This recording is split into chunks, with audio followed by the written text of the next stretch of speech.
ನಿಮ್ಮ ಪ್ರಕಾರ ನಿಮ್ಮ ಕ್ಷೇತ್ರದಲ್ಲಿ ಯಾರು MP ಆಗಬೇಕು? ಡಿ.ಕೆ. ಸುರೇಶ್ ಅವರು ಡಿ.ಕೆ. ಸುರೇಶ್ ಸಾಹೇಬರು ಕಷ್ಟ ಸುಖಕ್ಕೆ ಭಾಗ್ಯ ಆಯ್ತಾರೆ. 20 ವರ್ಷದಿಂದ ಕೆಲಸ ಮಾಡ್ಕೊಂಡು ಬಂದಿರೋದು ಇವರೇ. ಅರ್ಧರಾತ್ರಿಗೆ ಹೋಗಿ ಮನೆ ಬಾಗಿಲು ತೆರೆದಿರ್ತದೆ ಅದು. ಮನೆ ಮಾಡಿದ್ದಾರೆ, ಮತ್ತೆ ಊದ್ ಮಾರ್ಕೆಟ್ಗಳು ಇರ್ಬೋದು. ಓದ್ಸತಿಗಿಂತ 2.5 ಲಕ್ಷದಲ್ಲಿ ರೀಡಿಂಗ್ ಇಂದ ಗೆಲ್ತಾರೆ. ಕಾರ್ಪೊರೇಷನ್, ನೀರು, ಆಸ್ಪತ್ರೆ, ಬಡವರಿಗೆ ಮನೆ, ಅವ್ರ ಮನೆ ಕಟ್ಟಿಸಿ ನಮ್ಗೆ ಭಾರಿ ಹೆಲ್ಪ್ ಮಾಡಿದ್ದಾರೆ. 2,000 ಮನೆ ಕಟ್ಟಿದ್ದಾರೆ ಡಿ.ಕೆ. ಇವತ್ತು ಅಂದ್ಬಿಟ್ಟು. ಹೋದ್ಸತಿ ಏನ್ ಬಂದಿತ್ತು ಅದಕ್ಕಿಂತ 2.5 ಲಕ್ಷಕ್ಕಿಂತ ಹೆಚ್ಚಾಗಿ ಗೆಲ್ಸ್ಕೊಡ್ತೀವಿ. ಕೆಲವೇ ದಿನಗಳಲ್ಲಿ ಲೋಕಸಭಾ ಎಲೆಕ್ಷನ್ ಬರ್ತಾ ಇದೆ. ನಿಮ್ಮ ಪ್ರಕಾರ ನಿಮ್ಮ ಕ್ಷೇತ್ರದಲ್ಲಿ ಯಾರು MP ಆಗಬೇಕು? ಡಿ.ಕೆ. ಸುರೇಶ್ ಅವರು. ಏನಕ್ಕೆ ಸರ್?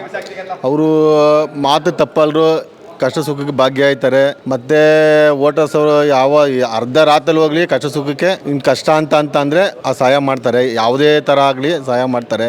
ನಮಗೆ ಡಿ.ಕೆ. ಸುರೇಶ್ ಅವರೇ ಓದ್ಸತಿಗಿಂತ 2.5 ಲಕ್ಷದಲ್ಲಿ ರೀಡಿಂಗಿಂದ ಗೆಲ್ತಾರೆ. ಕೋವಿಡ್ ಟೈಮಲ್ಲೆಲ್ಲ ಹೆಲ್ಪ್ ಮಾಡಿದ್ದಾರೆ. ಮಾಡೋರು ಸರ್ ಅವರು. ಪ್ರತಿಯೊಂದು ಮನೆಗೂ ವಿಸಿಟ್ ಕೊಟ್ಟು ಎಲ್ಲ ಕೆಲಸ ಕಾರ್ಯಗಳು ಬಂದು ಮಾಡಿ ನೋಡಿ, ಆಸ್ಪತ್ರೆಗಳಿಗೆಲ್ಲ ನೋಡಿ, ಕಷ್ಟ ಸುಖ ಯಾರು ಬಂದು ನೋಡಿರಲಿಲ್ಲ. ಡಿ.ಕೆ. ಸುರೇಶ್ ಅವ್ರು ಬಂದು ಎಲ್ಲ ಬಂದು ನೋಡಿ ಮಾಡಿ ಇದು ಮಾಡೋರು.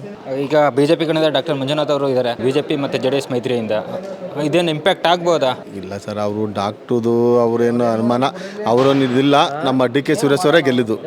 ಕೆಲಸ ಕಾರ್ಯಗಳು ಮಾಡೋರು ಮಾತು ಕೊಟ್ಟು ಅಂತ ಅಂದರೆ ಅದೇನೇ ಕಷ್ಟ ಆದ್ರೂ ಕೆಲಸಗಳು ಮಾಡ್ತಾರೆ. ಬಡವ್ರ ಬಗ್ರದ್ದು ಒಂದು ಕಷ್ಟ ಸುಖಕ್ಕೆ ಆಗಲಿ, ಒಂದು ಆಸ್ಪತ್ರೆ ಆಗ್ಬೋದು, ಒಂದು ರೋಡಿಂದಾಗ್ಬೋದು, ಒಂದು ಮೋರಿದಾಗ್ಬೋದು, ಒಂದು ನೀರಿಂದಾಗ್ಬೋದು, ಎಲ್ಲ ಅವ್ರು ಏನು ಮಾತು ಕೊಡಿದ್ರೆ ಆ ಥರ ಅಂತ ನಡ್ಕೋತಾರೆ.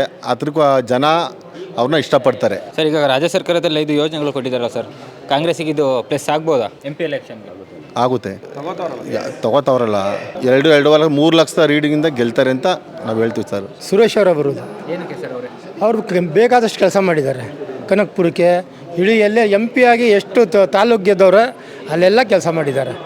ಎಲ್ಲ ಕಡೆ ಇಷ್ಟಪಡ್ತಾರೆ ಅವ್ರಿಗೆ.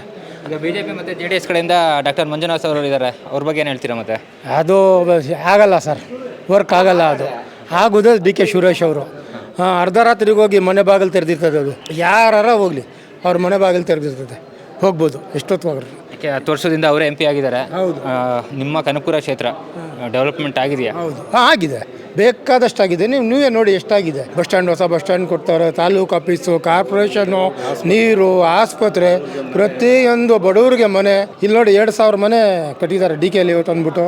ಪ್ರತಿಯೊಬ್ಬರಿಗೂ ಯಾರಿಗೂ ಅನ್ಯಾಯ ಇಲ್ಲ, ಫಸ್ಟ್ ಕ್ಲಾಸಾಗಿ ನೋಡ್ಕೊಂಡವ್ರೆ. ಡಿ.ಕೆ. ಸುರೇಶೇ ಬರೋದು ನಮ್ಮ ಕ್ಷೇತ್ರದಲ್ಲಿ. ರಾಜ್ಯದಲ್ಲಿ ಎಷ್ಟು ಸೀಟ್ ಬರ್ಬೋದು? 18ರಿಂದ 20 ಬರ್ತವೆ ಸರ್. ಪ್ರಧಾನಮಂತ್ರಿ ಯಾರಾಗಬೇಕು?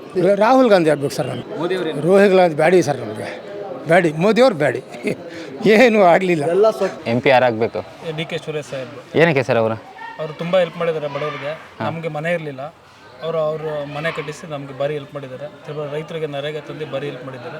ಹೊಸತಿ ಏನು ಲೀಡ್ ಗೆದ್ದಿರೋ ಅದಕ್ಕಿಂತ 1.5 ಲಕ್ಷ ಹೆಚ್ಚಾಗಿ ಗೆಲ್ಸ್ಕೊಡ್ತೀವಿ ಅಂತ ಹೇಳ್ತೀವಿ. ಓಕೆ, ಈಗ BJP ಕಡೆಯಿಂದ ಡಾಕ್ಟರ್ ಮಂಜುನಾಥ್ ಅವರು ಇದ್ದಾರೆ. ಅವ್ರ ಬಗ್ಗೆ ಏನು ಹೇಳ್ತೀರಾ? ಅವ್ರ ಬಗ್ಗೆ ಏನು ಹೇಳೋಕ್ಕಾಗಲ್ಲ, ಯಾಕೆಂದರೆ 20 ವರ್ಷದಿಂದ ಕೆಲಸ ಮಾಡ್ಕೊಂಡು ಬಂದಿರೋದು ಇವರೇ. ಇವತ್ತು ಅವರು ಬಂದಿರ್ಬೋದು, 20 ವರ್ಷದಿಂದ ಏನು ಕೆಲಸ ಕಾರ್ಯ ಮಾಡ್ಕೊಂಡು ಬಂದಿದ್ದಾರೆ ಅವ್ರು ನೋಡಿ ನಾವು ವೋಟ್ ಮಾಡ್ತೀವಿ. ನಮ್ಗೆ ಭಾರಿ ಹೆಲ್ಪ್ ಮಾಡಿದ್ದಾರೆ ಬಡವರಿಗೆ, ರೈತರಿಗೆ. ಹಾಗಾಗಿ ನಾವು ಡಿ.ಕೆ. ಸುರೇಶ್ ಸಾಹೇಬರಿಗೆ ಹೊಸತಿ ಏನು ಲೀಡ್ ಬಂದಿತ್ತು ಅದಕ್ಕಿಂತ 1.5 ಲಕ್ಷ ಈ ಮತಗಳಿಂದ ಹೆಚ್ಚು ಲೀಡ್ ಗೆಲ್ಸಿ ಕೊಡ್ತೀವಿ. ಈಗ 20 ವರ್ಷದಿಂದ ಇದ್ದಾರೆ ಅಂತ ನೀವೇ ಹೇಳ್ತಾ ಇದ್ದೀರಾ. ಅಭಿವೃದ್ಧಿ ಎಲ್ಲ ಮಾಡಿದ್ದಾರೆ ಕನಕಪುರನ? ಅಭಿವೃದ್ಧಿ ತುಂಬಾ ಮಾಡಿದ್ದಾರೆ. ಎಸ್ಪೆಷಲಿ ಮನೆಗಳಿರಲಿಲ್ಲ ಬಡವರಿಗೆ ಮನೆ ಮಾಡಿದ್ದಾರೆ. ಈ ಒಂದು ಆಸ್ಪತ್ರೆ ಇರ್ಬೋದು, ಸರ್ಕಾರಿ ಹೆರಿಗೆ ಆಸ್ಪತ್ರೆ ಅದು ಮಾಡಿದ್ದಾರೆ. ಒಳಚರಂಡಿ ಇರ್ಬೋದು, ಕುಡಿಯೋ ನೀರಿರ್ಬೋದು, ಮತ್ತು ರೈತರುಗಳಿಗೆ ನರೇಗಾ, ಗೂಡೂರು ಮಾರ್ಕೆಟು, ಮತ್ತು ಊದ್ ಮಾರ್ಕೆಟ್ಗಳಿರ್ಬೋದು, ಬೇರೆ ಬೇರೆ ರೀತಿ ಇನ್ನೂ ಏನು ಹೇಳ್ದೇ ಇರುವಂಥದ್ದು ಅಭಿವೃದ್ಧಿ ಮಾಡಿದ್ದಾರೆ. ಓಕೆ, ಈ ಸಲ ಹಾಗಾದರೆ ಗೆಲ್ಸ್ಕೊಡ್ತೀರಾ? ಗೆಲ್ಸ್ಕೊಡ್ತೀವಿ. ಹೊಸತಿ ಏನು ಲೀಡ್ ಬಂದಿತ್ತು ಅದಕ್ಕಿಂತ 2.5 ಲಕ್ಷಕ್ಕಿಂತ ಹೆಚ್ಚಾಗಿ ಗೆಲ್ಸ್ಕೊಡ್ತೀವಿ.